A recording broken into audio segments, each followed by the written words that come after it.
Hello, folks. This is Race Matters, and you're listening to Eddie Carson here at WJOP LP Joppa Radio 96.3, Newburyport, Massachusetts.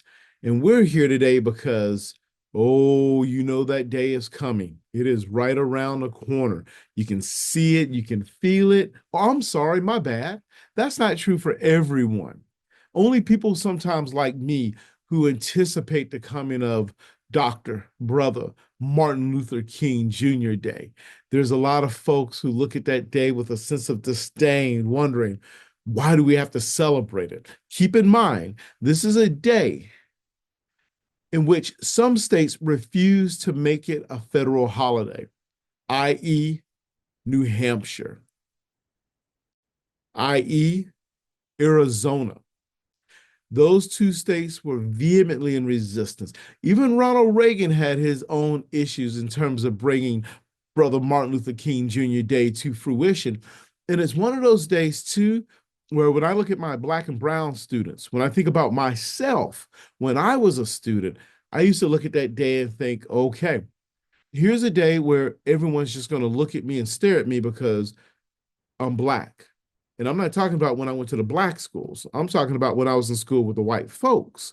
And that is a genuine reality. It's a day that some white folks, they look at, particularly students who have to engage in programs, and they sit there with a sense of boredom, roll their eyes. They ask the question, and I've heard it a million times. It's not fair that we're in class on this holiday listening to programming and speakers and lectures and engaging in discussions about Martin Luther King Jr.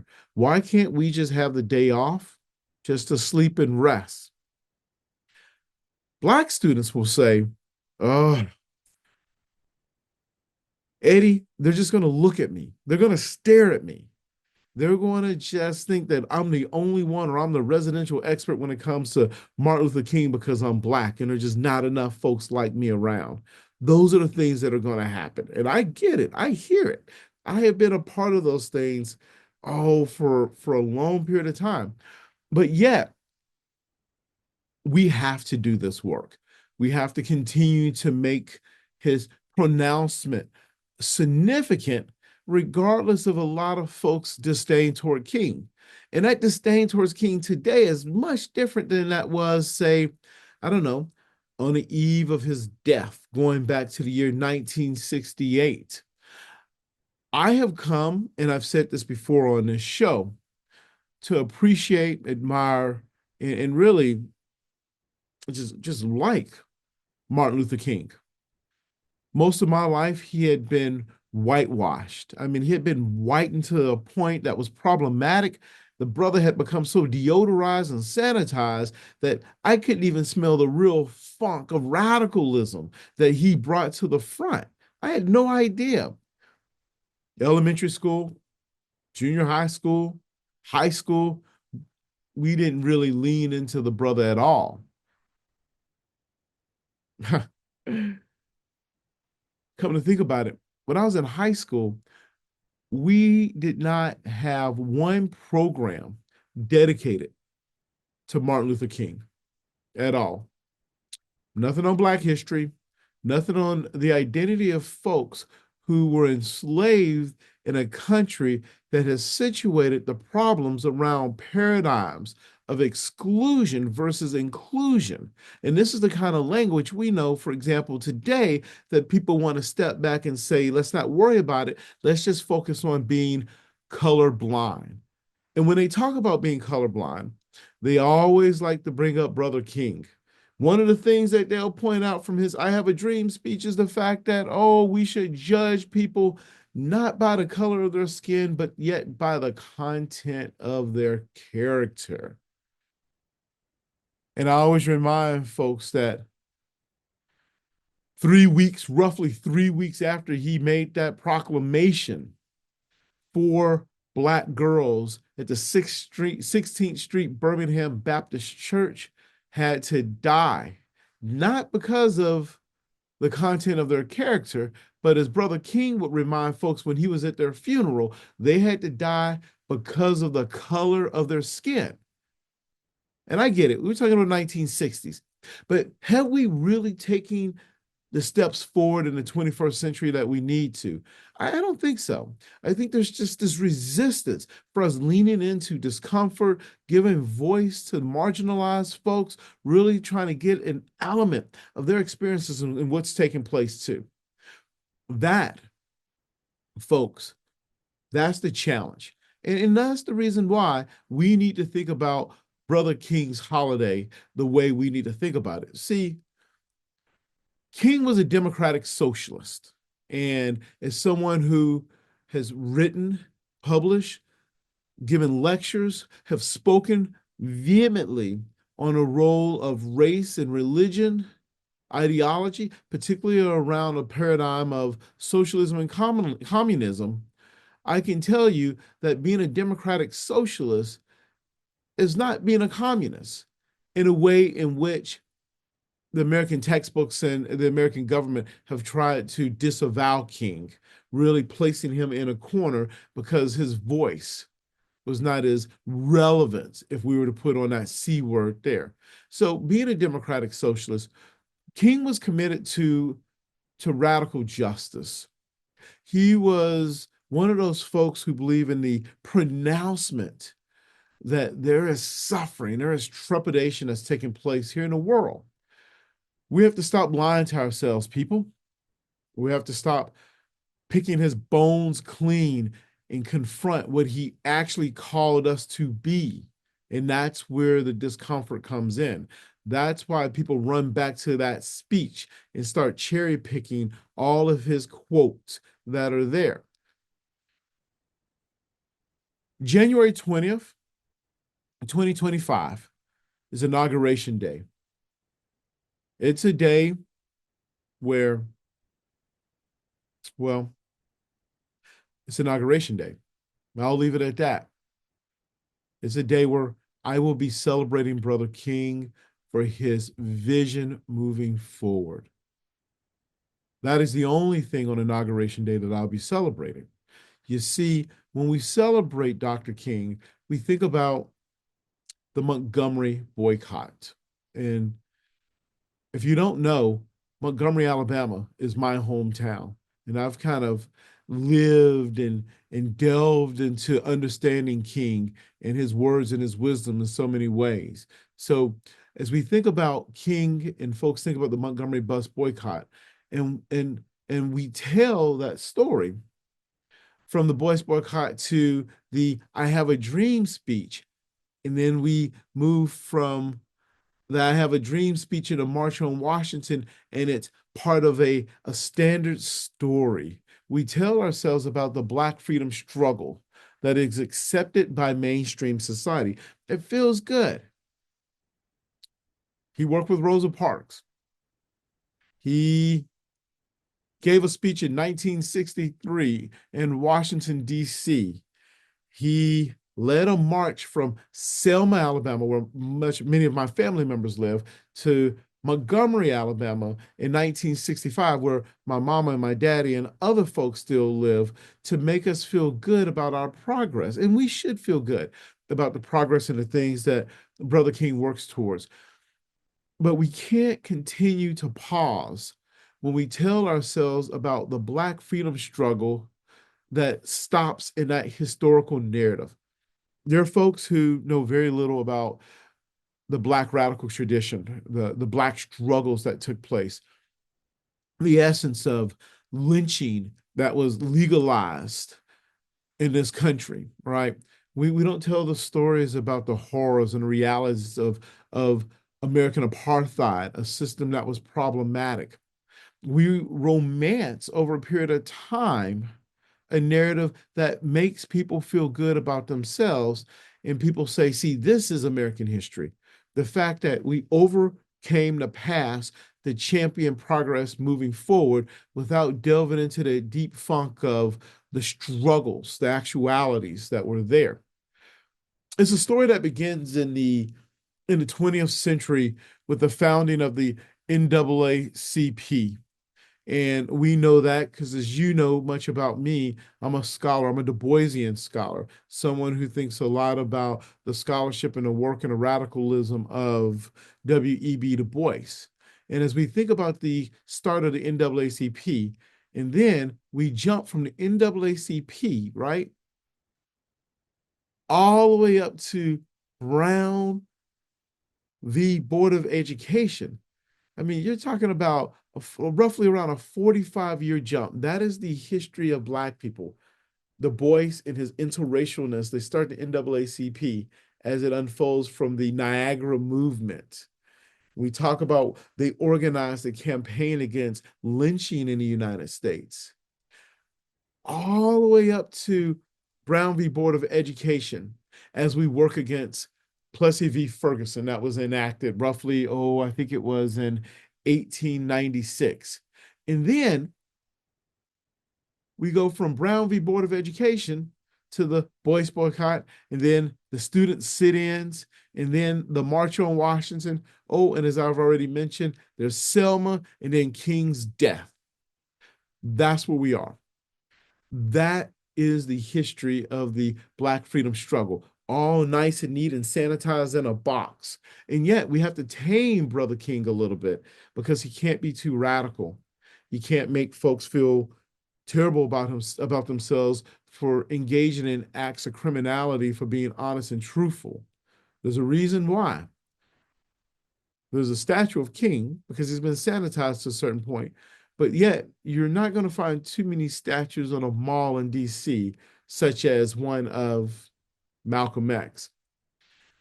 See, all of this, it fixes Brother King in one place. It keeps him nice and neat because it makes him much more palatable to our ears, to what our taste buds are willing to bring in, because he's talking about love. But by the time King is murdered in 1968, he's still talking about love, folks. He was a preacher after all. But he's speaking to three evils by the time that he was assassinated there in Memphis, Tennessee. The peril of militarism, the effects of capitalism, and of course, the ongoing sin of racism. Those are the things that he's talking about. And there's some folks, right, who had some problems with his condemnation of militarism, particularly with the war in Vietnam taking place. There's some Black folks who condemned him because as Black folks start to think about really moving up and engaging into the propagation of the middle class, his condemnation of how we engage in capitalism became a problem too. And then there are white folks who, like today, want us to just stop talking about race and racism. Can't we just move forward to think about, another King, Rodney King, right? After the LA riots, that brother, what did he say? Help me out here for a second. I think it was, can't we all just get along? And that's what we heard over and over and over and over and over again. And we heard it for the longest exact time. You see, Brother King, Dr. King, was also engaged in radical politics. He understood that radical change is necessary if the country was actually going to be saved. It does require this semblance of radicalism that's there. There's this sense in which Brother King is always invoked. The Dr. King of 1963, the King of 1962, the King of 1961, and the Dr. King of the Montgomery Boys boycott, in order to constrain the scope and extent of our politics, but also his politics. One of the things we hear frequently, of course, is we shouldn't engage nor talk about politics. But yet, if you're Black, if you live within an identity that's outside of the mainstream, you are political. I've been recently reading, almost done reading My Grandmother's Hands. And one of the things, one of the narratives in that book, which is again a fantastic work, is the fact that Black bodies are weapons, not because the Black folks who possess and own and occupy this body are weapons, but our skin color has become a natural weapon, weaponized within society that's created a sense of fear and danger among other folks. Those are the things which really drives people who look like me, people who look like Brother King, to have to engage in the radical politics of the times. And here in the 21st century, folks, I'm sorry to say, but we have not moved far enough only because we're unwilling to really engage in the radical dialogues that need to take place. And even when we do engage in those radical dialogues, there's pushback, there's animosity, there's resentment, critical race theory, identity politics, radical intellectual thinking, African American studies, and all the things that's not encompassing other narratives of the unoppressed that's there. Oh, I can go on and on and on and on and on, but I need you to think about these things as we head toward Brother Martin Luther King Day, January 20th, 2025. And I want you to keep that in mind, because if we go back years and years and years and years, even when I was a little kid, right, these same narratives were being dispelled. But when talk about Brother King of 1968 emerges, right? So let's talk about King of 1968, not the King of 1963, 1962, 1961, not even a King of 1964 with the Civil Rights Act, or King of 1965 with the Voting Rights Act. Let's talk about King in 1968. You see, when he's talking about a fundamental reordering of our society, the structures that he's here, the whole paradigm has to be blown up and really reassembled. When he's thinking about and trying to organize the Poor People's Campaign, which he was unable to finish because he was assassinated, and we all know Brother Ralph Abernathy is going to really take over for that. Where is King going to bring poor people from around the country, right? Where is he going? What's he doing? What's he looking to fashion this around? Because that's what he's looking to do. He's looking to bring poor people from around the country, Black people, brown people, yes, white people from around the country, to build a city, a tent city in Washington, D.C. He's looking to bring all these folks to the situation, the circumstances, in a way in which we can understand that America has not only a race problem, America has a poverty problem, America has a humanity problem. And that is what that brother is looking to do. That is why we celebrate Martin Luther King Jr. Day. You see, that's not the Dr. King of I have a dream, right? This idea that he really wanted to reorganize, reconfigure, tear the whole system down, rebuild it, and really think about a system, a structural system that'll move us away from the elements of oppression that we've seen before. Not the case. Not the case.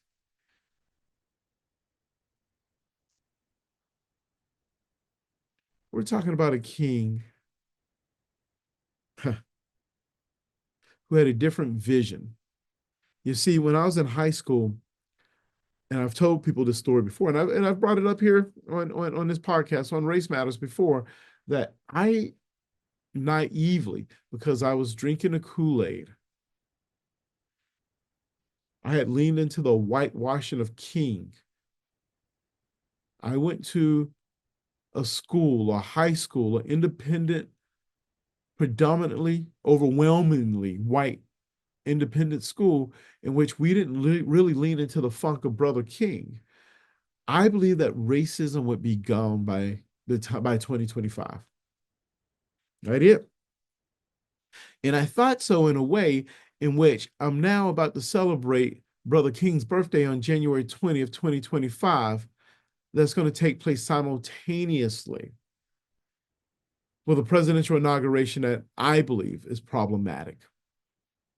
But hey, A majority of Americans voted in that particular way, right?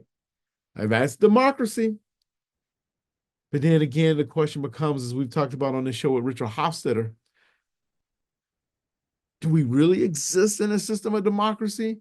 Have we been hoodwinked in a particular way? Maybe. You see, when we think about King, we think about his radicalism, the radical king. That's not the Dr. King, like I said, of I Have a Dream. That's not the brother King who understood that we needed a radical act of civil disobedience to jar the consciousness of this nation, to radically shake things up and to just rethink how all of this is going to be working. Remember, by the time he was shot down on April 4th, 1968, King was calling for a fundamental reordering of America's whole economic system. You know, most people don't think about that. I mean, he thought the whole system was corrupt. It needed to be blown up. An implosion needed to happen. He understood that racial justice was tied to economic justice. They weren't in their own separate category that was there, right? We didn't operate and place these nomenclatures to be nicely outlined. They kind of intertwined in a particular way. And Brother King, he was astutely aware of that. He wasn't a perfect human being, but he was brilliant, and he understood the system that was there. See, by the time we get to April 4th, 1968, when King was calling for the systemic change, I want to say this, and my apologies because I'm pulling this off the top of my head here, but I want to say well over a majority of white Americans fundamentally disagreed with Brother King. And not too far behind that, a number of black folks who were not sure about the system that was there. And some of those black folks too were folks who were kind of moving away a little bit from his own model of nonviolence, particularly, right? We know after Malcolm X was assassinated on February 21st, 1965. We're going to see the rise of the Black Power movement. And that Black Power movement is going to be in diametrical opposition from the messaging of Brother King. But you know, while Brother King wasn't perfect, nor wholly right on all things, he understood that racial justice and economic justice coincided. They worked together. He understood that a system, an economic system, which presupposed that there was disposable people, could only produce a society that was predicated upon evil. He understood that. And so he challenged the very assumptions of this country. And he did so from a moral standpoint. And for some, right? Let's just be honest, for some, that was not only radical, but for many, particularly even those in the government, he was too dangerous and had to be watched. We know all about the history of J. Edgar Hoover and the FBI in the way they were tapping his phone and watching and following him, trying to discredit him, passing out literature about his associations and people that he hung out with. You know, King, in some ways, passed from being a kind of radical figure in American history to being a corroborator of America's promise. All right. King became not the figure who challenged us to live up to the principles of the revolution. King became an affirmer of those principles, a kind voice, right? In some ways, celebrated the greatness of America. King has become part of Let's Make America Great Again, folks, right? Let's just go back to a day when America was great. And it wasn't, particularly me having parents who grew up in the Jim Crow South, who lived through those realities that were there, right? Having parents who would have been roughly 18 years old when Brother King was assassinated, who experienced the dogs, the Klan, the spitting on, the the protest against them integrating into white schools. And the reality is, and this is true for my mama, mom didn't she didn't go to a white school at all. She didn't have white classmates, didn't have white teachers, didn't have white neighbors. All right. I mean, we lived in an apartheid state, a segregated state, a de jure system is where we existed. So King crossed over and became this symbol, a figure, kind of like, I mean, think about it, like George Washington or Thomas Jefferson. I mean, he shares space on the wall in DC so we can walk around and we can create a narrative, a story of King about the greatness of America because we don't want to delve into the realities of America, in which King has been now asked to share space with Jefferson and Washington, two slave owners. That is what's happening there.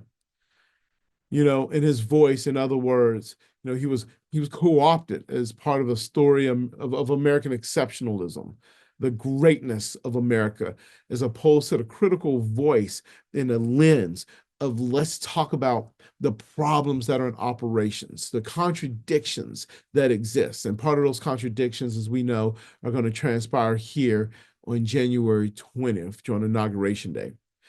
King would not be satisfied with the moderates of today. And we know King was frustrated with the liberals of his time, particularly as he noted in his letter from a Birmingham jail.